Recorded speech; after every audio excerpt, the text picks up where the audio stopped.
Hey, it's Dave, and welcome to Classic Basslines.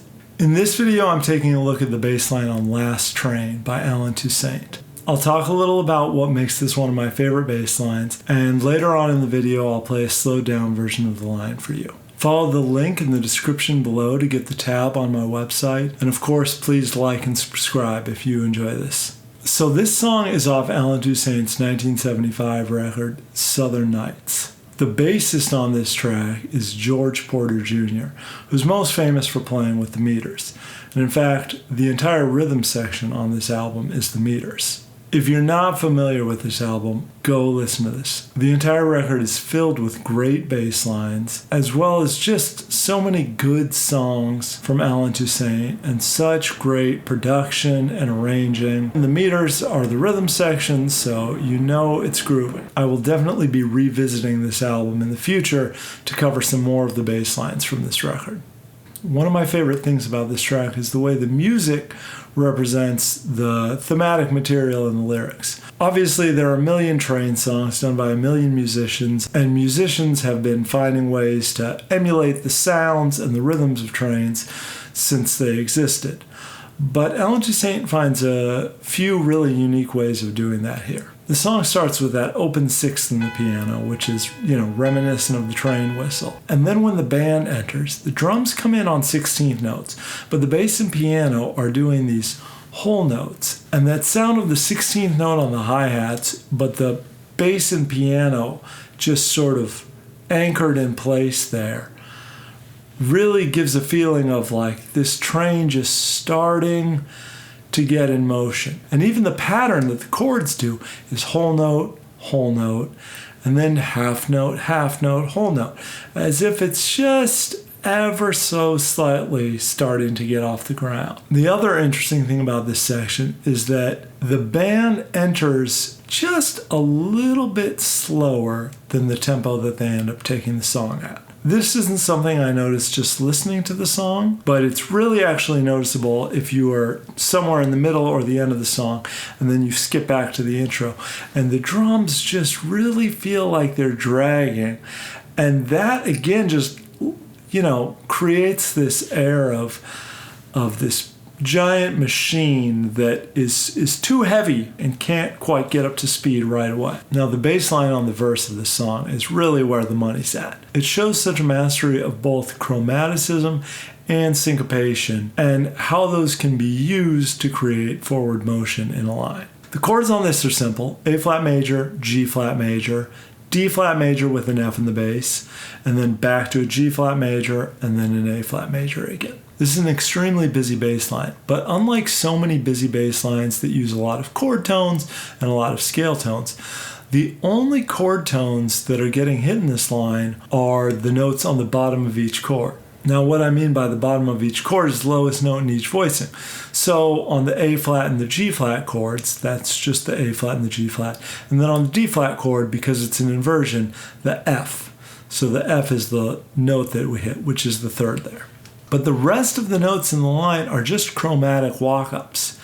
And it's varied between 2-note chromatic walk-ups and 3-note chromatic walk-ups. You get a lot of interesting notes in here, and it's very dense. Now, as for the syncopation, what's really interesting is that those walk-ups are sometimes walking up to a downbeat and sometimes walking up to an anticipated upbeat. So the mix of the chromatic walk-ups and the syncopation all combines to, again, create a strong sense of forward motion, which, sort of leads back to the train theme. Like, the bass line really chugs along here. The last part of this bass line is the chorus, and the chorus does a really interesting thing. The chorus, to me, serves to provide some air in this song. It pumps the brakes a little bit. The chords bounce back and forth between a 1 and a 4, and the bass line bounces back between the 5 of the 1 chord and the root of the 4 chord. And there's an interesting that happens when you play the 5th. It puts even more air into the line. to hit the 1 chord but not have the root, but the 5 really sort of puts the chord in a suspended sort of territory. So you're bouncing back and forth between this sort of suspended 1 chord and this 4 chord, and then there's a whole bar where nothing gets played. Every other bar is almost entirely empty. And this again sort of, it does 2 things to me. It slows down the motion of the song and just puts a little air in there, and it makes it that much sweeter when the line starts trucking along again.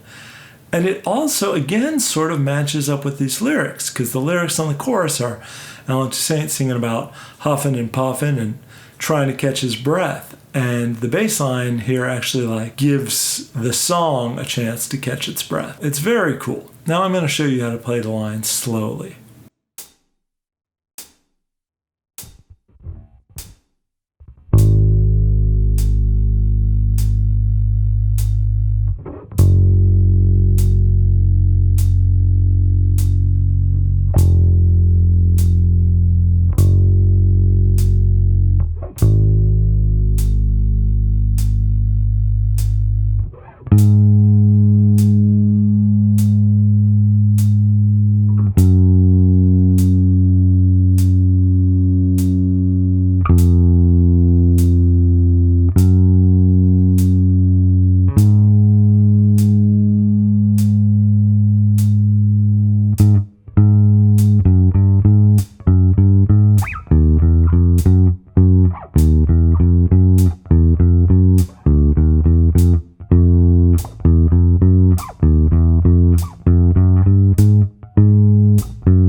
That's it. I hope you enjoyed this lesson. Remember, tab is on my website.